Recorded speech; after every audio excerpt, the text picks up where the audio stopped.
42절부터 47절까지의 말씀을 우리 함께 교독하겠습니다. 제가 먼저 읽겠습니다. 그들이 사도의 가르침을 받아 서로 교제하고 떡을 떼며 오로지 기도하기를 힘쓰니라.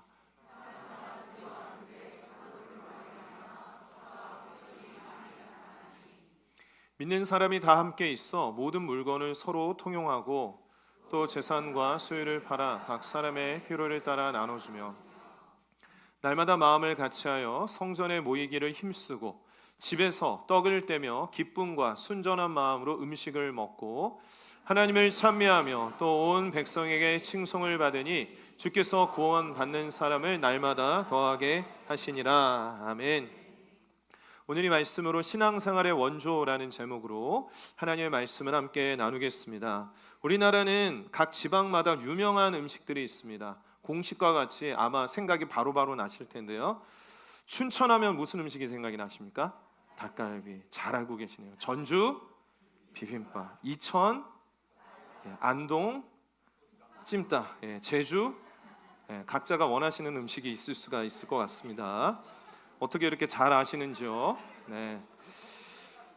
막상 그 지역에 가서 그 식당을 들어가려고 하면 근데 어느 식당을 들어가야 될까 고민이 되죠. 왜냐하면 그 식당의 간판마다 이 글씨가 적혀져 있거든요. 한번 보시면 전주 식당을 예를 들겠습니다. 전주 식당이 있는데요. 전주 식당 옆에는 원조 전주 식당 본점이 있습니다. 근데 그 옆에는 원조 전주 식당이 있습니다. 그 옆에는 원조 새 전주 식당이 있습니다. 어디가 원조일까요? 이 중에서 없을 수도 있겠죠. 심지어 이런 곳도 있습니다. 원조의 원조다. 완전 우리가 진짜다라고 이야기를 하기도 합니다. 여러분, 원조는 시작을 말을 하고요. 영어로는 오리지널이죠. 오리지널. 처음에 시작. 왜 이렇게 원조를 따질까요? 뭐 부대찌개의 원조다. 뭐 찜닭의 원조다. 왜 원조를 따집니까? 그 원조가 그 시작이 기준이 되기 때문에 그렇잖아요. 그 처음 시작이 기준이 되기 때문에 그 원조를 그렇게 따지게 됩니다. 우리 신앙생활도 그렇습니다. 우리가 신앙생활을 할 때 우리 신앙생활 잘하고 싶으시죠? 그러면 무엇을 따라야 될까요? 신앙생활의 원조를 따라야 되겠죠. 신앙생활이 처음으로 시작되던 그때 어떻게 신앙생활을 했는지를 보고 그것을 따라하게 되면 신앙생활을 잘할 수가 있을 것입니다.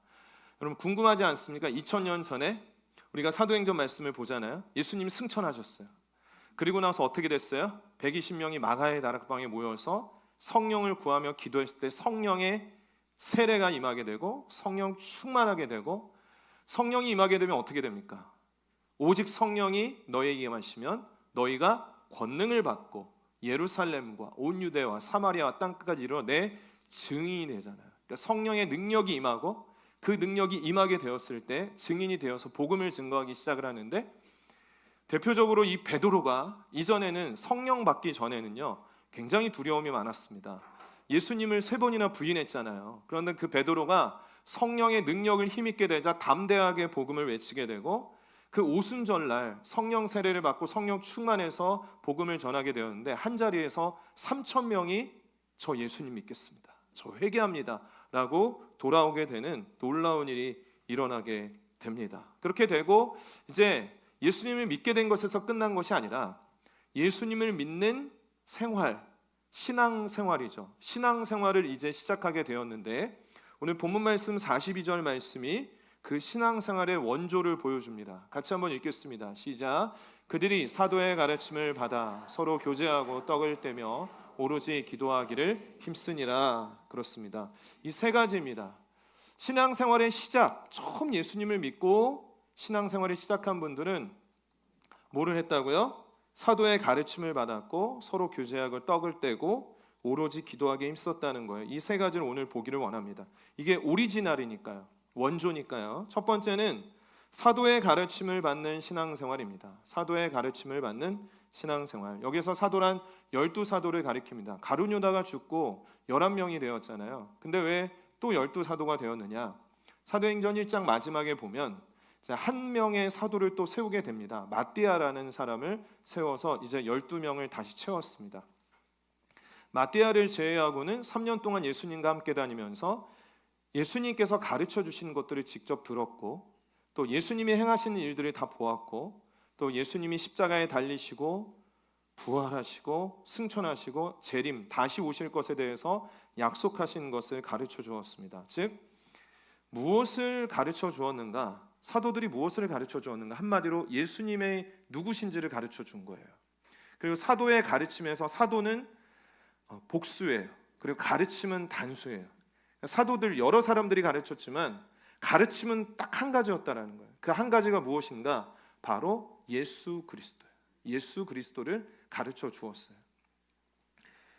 베드로가 자신을 잡아들인 이스라엘 지도자 앞에서 단적으로 아주 한마디로 복음을 전하는데 사도행전 4장 12절 말씀에 보면 같이 한번 읽겠습니다. 시작. 다른 이로서는 구원을 받을 수 없나니 천한 사람 중에 구원을 받을 만한 다른 이름을 우리에게 주시니리 없음이라 하였더라. 담대하게 복음을 전합니다. 예수님이 이 땅에 오신 이유는 우리를 구원하시기 위함입니다. 우리를 구원하시기 위해서 우리를 너무 사랑하셔서 십자가에 달려 죽으시고 그 피 흘려 주심으로 말미암아 우리의 죄에 대한 값을 치루어 주셨습니다. 예수님은 무덤에 머물지 않으시고 3일 만에 부활하셨습니다. 그리고 승천하셨고 다시 우리 이 땅 가운데 다시 오실 것입니다에 대한 이 복음을 증거했어요. 여러분, 이 복음은 전 세계에 똑같습니다. 옆에 있는 분들이 믿는 그 복음이 다른 것이 아닙니다. 전 세계 어디를 가나 정말 많은 사람들이 복음을 전하죠. 이 복음은 예수 그리스도 단 한 곳이에요. 그래서 제가 선교지를 다닐 때마다 일본 갔을 때에도 그렇고 방글라데시, 인도, 또 인도네시아, 또 몽골에 갔을 때도 그렇고 필리핀, 중국, 캄보디아, 라오스, 또 이번에 대만에 갔을 때에도 이 선교사님들이 사역하시는 것을 보면서 제가 참 많이 도전받고 또 한편으로는 위로받아요. 그런데 왜 그러느냐? 다른 것 전하지 않고 그 땅 가운데서 예수님을 전하고 예수님을 믿는 자들이 일어나게 되는 그 역사를 보게 되면서 참 많이 도전이 됩니다. 사도의 가르침, 그 가르침이 이제 성경으로 우리에겐 주어졌죠. 이 성경 말씀이 우리의 신앙생활의 원조가 되는 거예요. 뿌리가 되는 거예요. 그래서 우리가 말씀 없이 신앙생활을 한다? 절대로 신앙생활을 유지할 수가 없어요. 어디에서 문제가 생기느냐? 특별한 영적인 경험만을 만약에 원한다면, 특별한 어떠한 감정만을 원한다면 신앙생활이 유지가 될 수가 없어요. 왜냐하면 우리가 때로는 예배드리러 나올 때, 여러분도 경험하시죠? 때로는 기쁨이 있을 때만 예배 자리에 나오진 않잖아요. 때로는 마음이 무너져서 오실 때도 있잖아요. 오늘 진짜 좀 오고 싶지 않다, 정말 쉽지 않다라고 생각될 때도 있으시잖아요. 그 감정을 따라 우리가 신앙생활하면 엄청나게 기복이 있겠죠. 그렇지만 신앙생활의 뼈대는 사도들의 가르침, 예수 그리스도를 담고 이 성경 말씀이 기준이 될 때 우리는 흔들리지 않는 신앙생활을 할 수가 있어요. 우리 흩어진 화평교회의 뿌리는 화평교회고, 그 화평교회를 최상태 목사님께서 38년 전에 개척하실 때 개척 비전이 무엇이냐? 배우고 가르치며 행하는 교회예요. 그 앞에는 무엇이 있겠어요? 말씀이에요. 말씀을 가르치고, 말씀을 배우고, 말씀을 가르치고, 말씀을 행하는, 말씀에 순종하는 교회. 그 말씀의 중심이 되었기에 지금까지 건강하게 화평교회와 흩어진 화평교회가 성장할 수가 있었어요.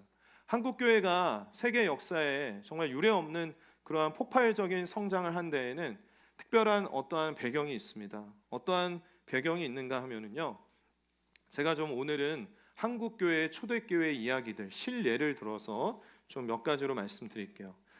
한 사람을 소개해드립니다. 한번 보여주시면 수상한데요, 서상윤이라는 사람입니다. 1800년대 중반에 태어났는데 1850년대에 태어났는데요, 이 사람은 홍삼 장사였습니다. 만주에 가서 홍삼을 파는 일을 했습니다. 근데 만주에서 홍삼 팔다가 열병에 걸렸어요. 장티푸스에 걸렸어요. 그 당시에는 굉장히 심각한 병이었는데, 그 당시에 이제 맥킨타이어라는 스코틀랜드 선교사가 중국 그 땅에서 만주에서 복음을 전하고 있었고, 이 서상윤이라는 사람 불쌍하잖아요. 근데 선교사님들 중에서는 성경을 번역하는 선교사님도 있고, 어떤 그 당시에는 또 의료 기술이 나라마다 낙후되었으니까 이제 의사로서 선교사님으로 온 분도 있는데, 그 의사 선교사님을 소개시켜줘서 서상윤이 이제 병이 낫게 된 거예요. 참 감사하죠. 그래서 맥킨타이어가 서상윤을 전도했어요. 이제 그만 보여주셔도 돼요. 예. 이 서상윤이라는 사람을 전도를 했어요. 그래서 이 서상윤이라는 사람을 전도하고 예수님을 믿게 됐는데, 이제 이 맥킨타이어가 누구를 소개시켜 주냐면 존 로스라는, 이분도 스코틀랜드 선교사님이에요. 존 로스라는 선교사님을 소개시켜 줬어요. 이 사진상의 왼쪽에 있는 분이에요.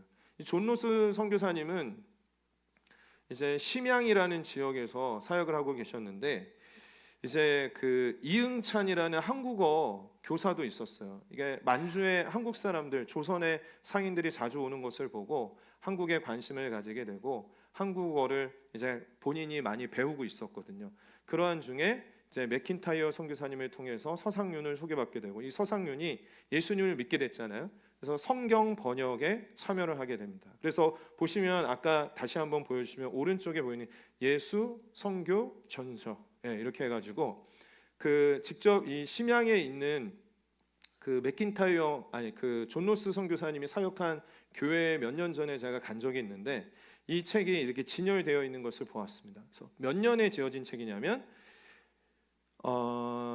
1887년에 지어진 책이에요. 그러니까 성경책이 이렇게 만들어지게 번역이 되게 된 거죠. 그리고 그것을 이제 이 서상윤이 나중에는 그곳에서 다시 한국으로 돌아오게 되는데, 이제 그 성경책을 다 번역된 성경책을 가지고 들어오다가 이제 걸렸어요. 그 당시에 우리나라는 쇄국 정책으로 외국 문물을 받아들인 거에, 그래서 감옥에 갇히게 되고 어려움도 가지게 되다가 그 성경책을 우여곡절 끝에 전하게 되고 복음을 전하게 됩니다. 그리고 그 동생 서경조와 함께 이제 교회를 시작하게 되는데요. 1884년에 소래교회라는 우리나라 첫 개신교회를 개척을 하게 됩니다. 바로 이 모습입니다. 소래교회의 모습이에요.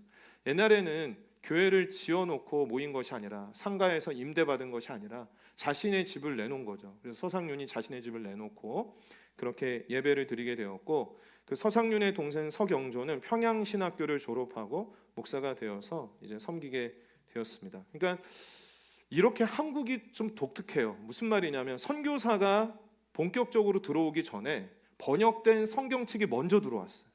그래서 그 성경책을 이미 읽은 자들이 있었다라는 거예요. 그래서 선교사들이 들어왔을 때 깜짝 놀란 거예요. 야, 벌써 이 나라에 성경책이 있다니.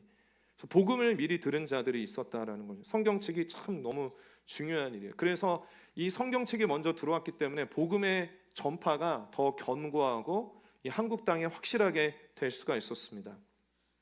또 다른 사람들을 소개합니다. 한국교회에 숨은 공로자들이 있는데 권서인, 매서인이라는 사람들입니다. 사진을 보시면 이제 사람이 뭔가를 이제 책 같은 거를 펼쳐서 보여주면서 이렇게 이야기하고 있죠. 성경책입니다. 그렇게 성경책을 메고 지방 곳곳을 돌아다니면서 성경을 거저주진 않았어요. 너무 가볍게 여길까봐. 그래서 매서인이라고 하기도 하고 권서인, 성경을 권하는 자다라고 해서 이렇게 전하게 되는데요. 사진을 보시면 이 사람들이 바로 권서인들입니다. 그래서 말씀을, 성경책을 곳곳에 전해주고, 그 다음에 저렇게 리어카에도 나중에는 실어가지고 성경을 전해주었습니다. 그 중에서 이제 권서인들 중에서 대표적인 기록을 남긴 두 사람이 있는데, 구춘경이라는 권서인은 이렇게 기록을 남겼습니다. 이 책의 글은 하나님이 묵시로 보이신 성경이니 권서인은 항상 겸손하여야 함. 권서인은 온유한 말과 화평한 뜻으로 하나님 나라 복음을 전파하며, 이게 1900년대 초기에 이렇게 권서인이 활동을 했다는 거예요. 권서인이 핍박을 당하더라도 내 마음을 항상 낮추고 이레이 내가 받은 본분인 줄 알 것이요, 권서인은 복음을 전하고 숙식을 할 때 식비를 항상 넉넉하게 갚을지니, 본을 보이는 거죠. 돈이 없어 못 사는 지경에는 부득불 외상으로 주고 기한을 할 것이며, 또한 구차하고 불쌍한 사람을 보고자 하거든 거저 줄지니, 자기가 값을 대신 지불하기도 했다고 합니다.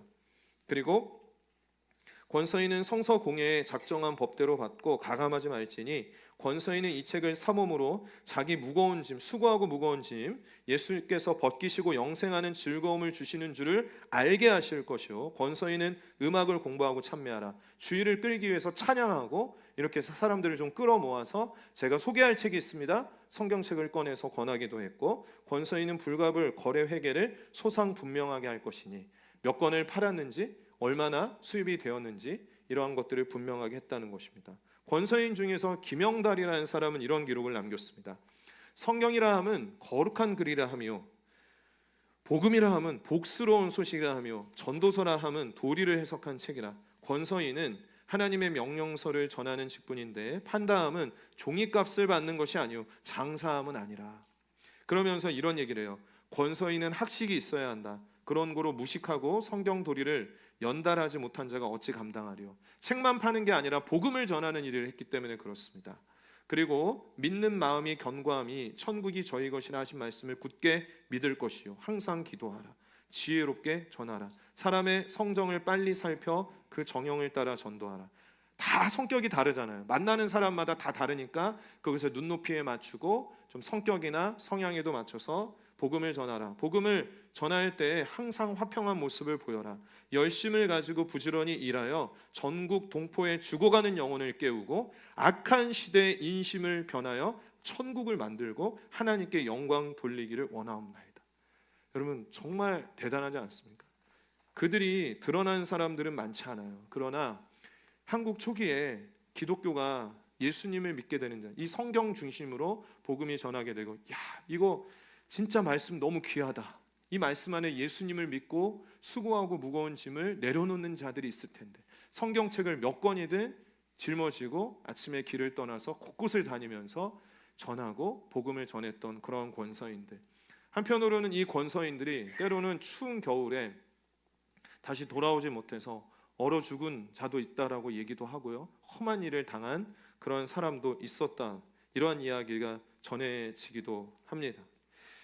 여러분 정말 너무나도 놀라운 일이에요. 이러한 일들을 한국 교회가 급성장하게 된 배경에는 이 신앙생활의 뼈다가 되는 성경 말씀이 중심이 되었다는 거예요. 그래서 우리가 신앙생활할 때 여러분 하나님의 말씀 성경책을 가까이 하십시오. 말씀을 붙드십시오. 개인적으로 꼭 성경을 하루에 한 장이라도 읽으시길 바랍니다. 바깥에 나가시는 길에 성경 읽기 표도 나와 있습니다. 가져가셔서 하루에 한 장이라도 읽으세요. 왜냐하면 특별한 영적인 경험이나 감정에 따라 신앙생활하면 우리는 반드시 무너집니다. 그리고 요즘에 어떤 시대입니까? 유튜브나 스마트폰을 통해서 너무 쉽게 설교 말씀을, 특히 우리가 코로나 시기를 지나오면서 유명한 설교자의 어떠한 정말 유려한 그런 설교들 많이 듣고 내 마음에 안 맞으면 그냥 창 닫으면 그만이기 때문에 이러한 마음으로 너무 가벼운 마음으로 하나님의 말씀을 대할 때가 참 많이 있는 것 같아요. 근데 신앙생활의 원조, 신앙생활의 기초는 하나님의 말씀을 겸손함으로 받는 거였어요. 그래서 우리 흩어진 아평교회에 하나님의 말씀 앞에 겸손하고 순종하는 마음으로 이 말씀을 가까이 하게 되길 원합니다. 이것이 신앙생활의 원조라는 거예요. 두 번째는요, 42절 말씀을 다시 한번 보면 서로 교제하고 떡을 떼는 신앙생활입니다. 교제는 우리가 잘 아는 헬라어로 코이노니아, 많이 들어보셨죠? 코이노니아입니다. 예수님을 믿게 된 성도는 홀로 신앙생활하지 않습니다. 이것은 옵션이 아닙니다. 선택이 아닙니다. 예수님을 믿게 됐다 그러면 예수님을 믿는 다른 성도님과 교제를 하게 됩니다. 만나게 됩니다. 이 교제는 공동체 안에서 마음을 열고 서로 관심과 사랑을 주는 것이죠. 세상에서는 불가한 것입니다. 왜냐하면 사람에게는 죄성이 있고 이 죄성을 5글자로 하면 뭐라고 그랬어요? 자기중심성이에요. 내가 우선이기 때문에 사람과 사람과의 관계는 경쟁과 때로는 상처만 남을 때가 대부분이에요. 그렇게 끝이 납니다. 그러나 교회 안에서는 다릅니다. 교회 안에서도 다 다른 사람들이 모이지만 한 가지는 똑같습니다. 뭐냐면 내가 예수님께 용서받은 죄인이라는 건 똑같아요. 그 공통 분모가 우리를 하나 되게 하는 거예요. 예수님이 나를 용서하셨어요. 예수님이 나를 사랑하셨어요. 그럼 그 옆에 있는 지체를 내가 어떤 생각이 들어요? 서운하고 내 생각이 안 맞아도 예수님이 나를 그렇게 용서하시고 사랑하셨는데 그 사랑과 용서를 가지고 옆에 사람을 바라보고 교제할 수 있게 되는 거예요. 그게 예수님 안에서의 교제이고 사랑입니다. 그러한 일들이 초대교회 때 처음에 신앙생활의 원조로 있었다라는 것입니다. 하나님께서 하나님의 형상을 따라 우리를 만드셨고 하나님을 닮았는데 하나님은 성부, 성자, 성령 교제하고 공동체로서 존재하십니다. 우리는 그렇게 존재하게 되어져 있어요. 그래서 우리는 누구나 다 서로 교제하고 함께하게 되는 것이죠. 46절 말씀에 보면 날마다 마음을 같이하여 성전에 모이기를 힘쓰고 집에서 떡을 떼며 기쁨과 순전한 마음으로 음식을 먹고라고 했습니다. 이것이 우리가 하는 소그룹의 우리 흩어진 화평교회가 하는 화평교회가 하는 가정교회의 원형입니다. 성전에만 모인 것이 아니라 가정에서 모이기에 또 힘쓰고 그 안에서 말씀을 나누고 삶을 나누고 음식을 먹고 하는 일들이 있었습니다. 떡을 떼었다라는 것은 음식을 먹고 또 성만찬을 했다라는 의미예요. 두 가지가 다 담겨져 있습니다. 성만찬은 예수님께서 직접 정해주신 거잖아요. 나를 기념하라, 나를 기억해라. 어떻게 해요? 떡을 먹을 때마다, 잔을 마실 때마다 우리를 위해서 달리신, 찢기신 그 살과 우리를 위해서 흘리신 그 피를 기억하며 전하게 되는 것이죠. 고린도전서 11장 26절 같이 한번 읽겠습니다. 시작. 너희가 이 떡을 먹으며 이 잔을 마실 때마다 전하는 것이니라. 아멘. 떡을 먹고 잔을 마실 때마다 예수님 나를 위해서 십자가에서 그 몸을 찢기셨지. 예수님 나를 위해서 피 흘리셨지. 기억하고 그 복음을 전하는 일이 그 신앙생활의 원조, 시작에 있었고 우리가 그렇게 신앙생활을 해야 되는 것이고, 그리고 같이 음식을 먹습니다. 먹는 것은 교제하기 위함입니다. 우리가 같이 밥을 먹으면 가까워지잖아요. 그렇죠? 친해지잖아요. 밥 먹으면서 친해지고 교제하게 됩니다. 우리 가정교회도 같이 식사를 합니다. 여러분 꼭 식사하십시오. 중요합니다. 그러한 시간들을 통해서 서로 안부를 묻고 또 서로 섬길 수 있는 그런 기회도 그렇습니다. 먹는 게 뭐가 중요해? 이렇게 극단적으로 생각하지 마시고 극단적으로 치우치는 것이 아니라 균형을 이루는 것이 참 중요합니다. 초대교회 때도 먹는 것으로 치우친 적이 있었던 것 같아요. 굉장히 재미있는 성경 구절을 보았는데 고린도전서 11장 33절 말씀 먼저 보면 그런즉 내 형제들아 먹으러 모일 때 서로 기다리라. 이 말이 무슨 말일까요? 먼저 와서 홀랑 다 먹어버린 사람이 있었다라는 것입니다. 나중에 오는 사람들 것도 좀 남겨둬야 되는데 서로 좀 기다려줘라. 시험 든 사람이 있었을 것 같아요. 오늘 무슨 일이 있어서 가정교회 모임에 늦게 왔는데 자기들끼리 먹을 거 다 먹고 그렇게 기다려주지 않으면 안 된다라는 거예요. 그 다음에 34절 말씀에 보면 만일 누구든지 시장하거든 집에서 먹을지니라고 했습니다. 이 말이 무슨 말일까요? 밥 먹기 위해서, 배를 채우기 위해서 모이는 건 아니라는 거예요. 먹는 게 전부가 돼서는 안 돼요. 왜냐? 이는 너희의 모임이 판단받는 모임이 되지 않게 하려면. 그 먹으려고만 모이면 판단받는, 저 가정교회, 저 모임은 먹는 게 되게 중요한가 봐, 막 이렇게 하면서 그렇게 되어서는 안 된다라는 거예요. 그렇다고 해서 먹는 게 중요하지 않은 게 아니에요. 그걸 통해서 교제하는 게 원형이에요. 오리지널이에요. 그러니까 우리가 식사하면서 함께 교제하고 대화 나누고 예수님을 기억하는 그러한 일들이 있었습니다. 근데 이렇게 함께 교제하고 음식을 나누는 게 그 예루살렘 교회 안에 누가 이렇게 이루어지는 걸 보면 정말 기적과 같은 일이었어요. 왜냐하면 그 교회 안에 유대인만 교회 다니는 게 아니에요. 이방인도 있었어요. 그럼 이방인들이 예수님 믿었어요. 유대인이 예수님 믿었어요. 교회 안에서 어떻게 돼요? 교제했다는 거예요. 남녀노소가 함께 교제했다는 거예요. 그리고 그 당시에는 주인이 있고 노예가 있고 종이 있는 시대였는데 종이 예수님 믿게 됐어요. 교회 다닙니다. 주인이 예수님 믿게 됐어요. 교회 다녀요. 그러면 종과 주인이 한 교회를 다닐 때 그 안에서 교제하는 일들이 일어나게 됐어요. 한 상에서 먹고 마시는 일들이 일어나게 되었습니다. 그러니까 사람들이, 그 주변 사람들이 너무 깜짝 놀란 거예요. 김제에 금산교회라고 있습니다. 제가 처가댁이 김제인데요. 그래서 그 김제에 갈 때 자주 갔던 곳이 금산교회가 아니라 금산사입니다. 금산사. 절에 자주 갔습니다. 절에 들어간 것은 아니고 그 금산사 초입에 아주 좋은 계곡이 있어서 아이들이 어렸을 때 여름에 가면 꼭 거기 가서 물놀이를 해주고 이렇게 했었는데 금산사에 가는 길에 금산교회가 늘 보였거든요. 근데 이제 처음에는 관심 없이 봤다가 어느 날은 들러서, 제가 이제 찍은 사진인데 들러서 들어가 보게 되었습니다. 금산교회. 그래서 들어가 보니까 이렇게 기역자로 되어 있는데 이제 한쪽에서 저 이제 쭈그려 앉아서 사진 찍는 게 제 아내의 뒷모습이고 그 앞에는 이제 장인어른인데요. 거기에서 이제 보니까 그 아름다운 금산교회 아름다운 이야기들이 있더라고요. 액자가 걸려 있어서 사진을 찍었는데 제가 소개를 해드리겠습니다. 맨 왼쪽에 있는 분은 이자익이라는 사람이고, 가운데는 조덕삼, 그리고 오른쪽에는 테이트 선교사님이에요. 미국 선교사님인데 장로교 선교사님이고, 이제 전주에서 복음을 전하다가 금산이라는 곳까지 와서 복음을 전하게 되었습니다. 그러다가 이제 이 두 사람, 이자익과 조덕삼에게 예수님을 전했죠. 그래서 예수님, 그 사도의 가르침, 선교사의 가르침을 받고 예수님을 믿게 된 거예요.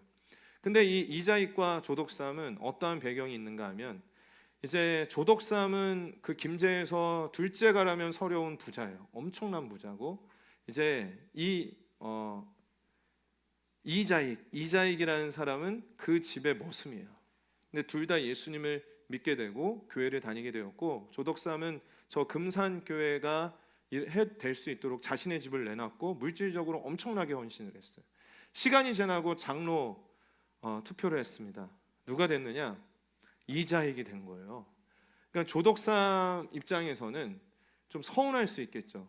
왜냐하면 자기의 머슴이고 자기보다 15살 어리는데 장로가 됐으니까. 근데 거기에서 이제 기록들이 쫙 있어서 제가 그 부분 사진 찍은 거를 그 부분만 오려서 좀 보여드리면, 그렇게 이자익이 장로가 되었을 때 조덕삼이 어떠한 이야기를 하냐면, 이자익 영수는 저보다 믿음이 좋습니다. 이 같은 분이 교회의 일꾼이 되어야 합니다. 이렇게 된 것은 하나님의 뜻입니다. 하나님의 뜻에 따라서 결과에 순종하며 받들겠습니다. 성도 여러분께 감사드립니다 라고 했다는 거예요. 자신의 집에서 머슴이에요. 막 일 부리고 그런 자가 교회에 와서는 어때요? 장로님이 돼서 그 공동체 안에서는 서로 아름다운 교제가 있었다는 거예요. 나중에 이 이자익 장로가 평양신학교에 들어가서 목사가 돼서 금산교회에 담임으로 오게 되고, 근데 그 과정을 다 조덕삼이 다 서포트했어요. 자기 머슴이 신학교에서 공부하고 준비될 수 있도록. 나중에는 이 조덕삼이 장로가 되어서 그 교회 안에서 이자익 목사, 조덕삼 장로 아름다운 교제를 하며 그 교회를 이루어갔다라는 스토리가 있는 것을 보았습니다. 여러분, 이러한 교제가 일어나게 되었습니다. 교회 안에서는 다 달라요. 학력도 다르고 생활 환경도 다르고 출신과 배경도 다르고 남녀노소 다 다릅니다. 그런데 우리가 똑같은 게 있어요. 우리는 다 용서받은 죄인이에요. 예수님 믿는 자들이에요. 그 예수님 믿는 공통 분모를 가지고 하나 되고 교제하고 서로 같이 식사도 하고, 그리고 그 안에서 예수님에 대한 이야기를 나누는 놀라운 일이 일어나게 되었습니다. 이것이 신앙생활의 원조, 오리지널이에요. 서로 교제하는 것. 그래서 우리 교회가 그것을 따라서 함께 모이는 거예요. 가정교회를 하는 이유가 그렇습니다. 마지막으로 42절을 한 번 더 보면, 이제 신앙생활의 원조는 오로지 기도하기에 힘썼다라는 것입니다. 이것은 기도했다라는 것은 복수라서 개인 기도를 가리키는 것은 아니라 합심 기도입니다. 함께 모여서 기도하였습니다. 그래서 무엇을 위해서 기도했는가 하면, 베드로가 복음을 전했을 때 사람들이 막 마음이 이상해지는 거예요. 와, 야, 예수님을 만나니까 막 마음이 어떻게 할까 이거 막 이렇게 생각이 드는 거예요. 그래서 이렇게 묻습니다. 사도행전 2장 37절 38절 말씀에 보면, 그들이 이 말을 듣고 마음에 찔려 베드로와 다른 사람들에게 물어 이르되, 형제들아, 우리가 어찌할꼬 어떻게 하면 좋겠냐고. 베드로가 이르되, 너희가 회개하여 각각 예수 그리스도의 이름으로 세례를 받고 제사함을 받으라. 그리하면 성령의 선물을 받으리니. 회개의 기도를 드렸다라는 것입니다. 그리고 그것이 합심 기도로 공동체의 기도도 함께 드렸겠죠. 서로를 위해서 그러한 기도를 드렸을 것입니다. 한국 교회는 기도에 힘쓰는 교회입니다. 거의 세계 유일하게 새벽 기도가 있죠. 곳곳에 세계 가는 곳마다 우리 선교사님과 목사님들은 새벽 기도를 합니다. 주여 삼창이 있습니다. 심지어 다른 어떤 나라도 그냥 주여 삼창을 하는 교회도 있다라고 해요. 그렇게 기도에 열심인데 1907년에 평양 대부흥 운동이 일어났을 당시에 회개의 기도의 역사가 크게 일어나게 되었습니다. 사진을 좀 보시면, 사진은 가운데가 길선주, 평양에 있는 장대현 교회 길선주 장로님이고, 그리고 한 분은 마포삼열 그 선교사님이에요. 그래서 그렇게 이제 장대현 교회에서 말씀 사경회가 있는데 길선주 장로가 앞에 나와서 자신이 젊은 시절에 친구 돈 떼먹은 거를 솔직하게 고백하고 회개하게 돼요. 내가 이렇게 장로가 되어서 하나님 잘 섬기지 못하고 부도덕하고 죄악됐습니다. 회개하자 그 회개 기도가 번지기 시작을 해요. 온 성도들이 회개하기 시작을 해요. 하나님, 제가 거짓말한 거, 제가 죄악된 거, 제가 누군가를 때린 거, 또 아내 몰래 남편 몰래 이런저런 일들 한 것들, 하나님 회개합니다. 회개합니다. 회개의 역사가 일어나게 되어서 이 평양이 그 회개의 물결이 일어나게 돼서 동방의 예루살렘이라는 그러한 별명을 얻을 정도로 참 그 도시 자체가 변화하게 되는 일들이 있었고, 그게 이제 1907년에 있었던 평양 대부흥 운동인데, 그 전에 1903년에 원산 대부흥 운동이 또 배경이 되었습니다. 거기서는 하디라는 선교사님이 솔직하게 또 회개 기도를 해요. 하나님, 제가 한국 사람들 무시했습니다.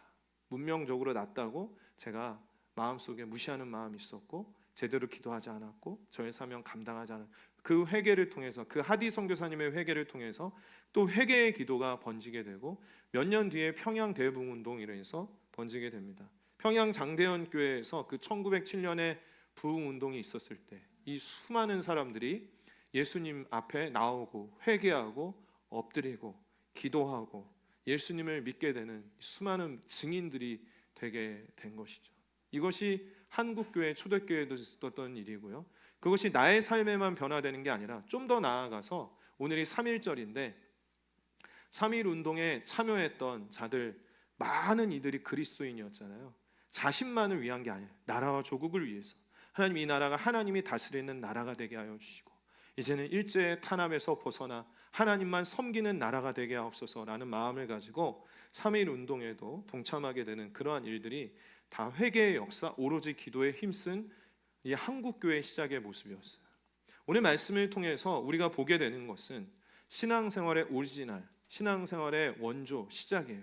그것이 우리의 신앙생활의 기준이 돼야 돼요. 오늘날에 있어서 한국교회가 다시 지탄받고 있고 뭔가 쇠퇴하고 있다는 말들이 들리고 있는데, 우리가 어떻게 해야 되겠습니까? 우리의 신앙생활의 원조를 따라, 그 시작을 따라, 기준을 따라 다시 한번 우리의 신앙생활의 균형을 이루게 되고, 그 처음 복음을 받아들였던, 성경 중심이 되어서 헌신하고 전국 곳곳을 돌아다니면서 복음을 전하고 성경을 전했던 권서인과 같은 그런 열정, 자신이 먼저 회개하고 그 회개의 물결에 동참한 수많은 사람들, 엎드린 사람들, 삶을 다해서 정말 죽기까지 힘써 이 예수 그리스도의 복음을 전한 자들, 멀리서 스코틀랜드에서, 캐나다에서, 미국에서 곳곳에서 와서 목숨 걸고 복음을 전한 그 선교사들, 오늘날에 이르기까지 지난 150년의 한국 기독교 역사에 있어서 이름도 없이 빛도 없이 예수 그리스도를 전한 자들, 이러한 증인들을 통하여서 이 복음의 역사는 계속되고 있는데, 오늘날에도 우리의 신앙생활이 바로 서게 되기를 원합니다. 42절 말씀 다시 한번 읽겠습니다. 이것이 신앙생활의 원조이자 우리의 기준입니다. 함께 읽습니다. 시작.